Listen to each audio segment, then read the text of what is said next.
Hello दोस्तों, स्वागत है आपका मेरा YouTube channel Uttarakhand study with Laxman में। तो आज एक नई भर्ती के बारे में चर्चा करेंगे, उत्तराखंड वन दरोगा भर्ती के बारे में। ठीक है, जिसके लिए क्या योग्यता है, क्या आयु है, क्या सैलरी है, क्या मेडिकल है, क्या फिजिकल है और क्या क्या सिलेबस में है और क्या इसकी जॉब प्रोफाइल है, यानी कि दरोगा के बाद आप क्या बनोगे। ठीक है, तो सबसे पहले देखो, इसके लिए जो योग्यता है, आपके पास 12th पास होना चाहिए और 12th पास किससे, साइंस साइड से होनी चाहिए आपके पास। ठीक है, दूसरा यहाँ पे अगर हम आयु सीमा की बात करें, 18 से 28 साल की एज होनी चाहिए। 18 से 28 मतलब मिनिमम 18, अधिकतम 28 जनरल के लिए।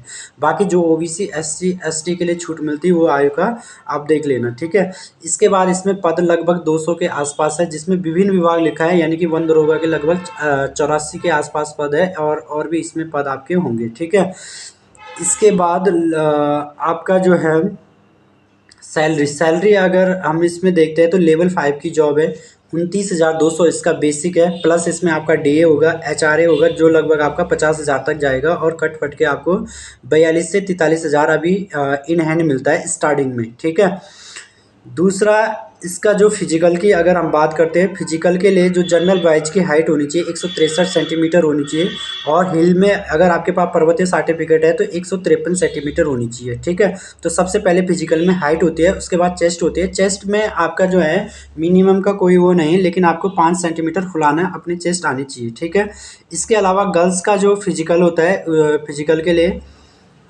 150 सेंटीमीटर हाइट होनी चाहिए जनरल गर्ल्स की, और अगर आपके पास पर्वतीय है तो 147 सेंटीमीटर आपकी हाइट होनी चाहिए। और गर्ल्स को जो है 4 घंटे में 14 किलोमीटर की रनिंग पूरी करनी होती है। जैसे बॉयज़ को 4 घंटे में 25 किलोमीटर की रनिंग पूरी करनी होती है, वैसे गर्ल्स को 4 घंटे में 14 किलोमीटर की रनिंग पूरी करनी होती है। ठीक है, इसके लिए मेडिकल में क्या होता है, जो हमारा चश्मा होगा मतलब वो +- 4 डायोप्टर तक होना चाहिए, इससे ज़्यादा नहीं होना चाहिए। ठीक है, तो सैलरी बता दी मैंने, फिजिकल बता दिया, पद बता दिए, आयु बता दिया और योग्यता बता दी। इसके बाद आता है सिलेबस। सिलेबस में हमारा जो आएगा क्लास 10th की फिजिक्स, केमिस्ट्री और बायोलॉजी आती है।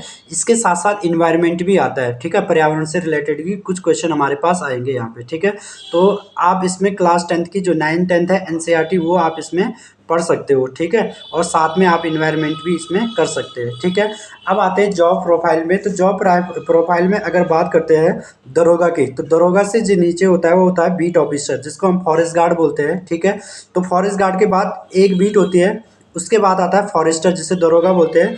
दरोगा के पास 2 बीट होती है। ठीक है, 2 बीट, उसको 2 बीट को मिलाकर एक सेक्शन बनता है। तो यानी कि दरोगा के पास क्या होता है, एक सेक्शन होता है जिसके अंडर में 2 फॉरेस्ट गार्ड होते हैं। ठीक है, तो जो भी मतलब ऑफिशियल जो वर्क होते हैं वो सारे कौन करता है, फॉरेस्टर करता है। ठीक है, फॉरेस्ट के बाद आप डिप्टी रेंजर बनते हैं और डिप्टी रेंजर के बाद आप रेंजर बनते हैं और रेंजर के बाद एसडीओ यानी कि एसीएफ और एसीएफ के बाद डीएफओ। तो यहाँ तक कि मतलब मैक्सिमम अगर आप कम से कम उम्र में अगर जॉब लग रही है तो मोस्ट ऑफ आप एसडीओ तक ही पहुँच पाते हैं। ठीक है, मतलब या डीएफओ तक। ठीक है, इससे ऊपर तो के ही जा पाएंगे।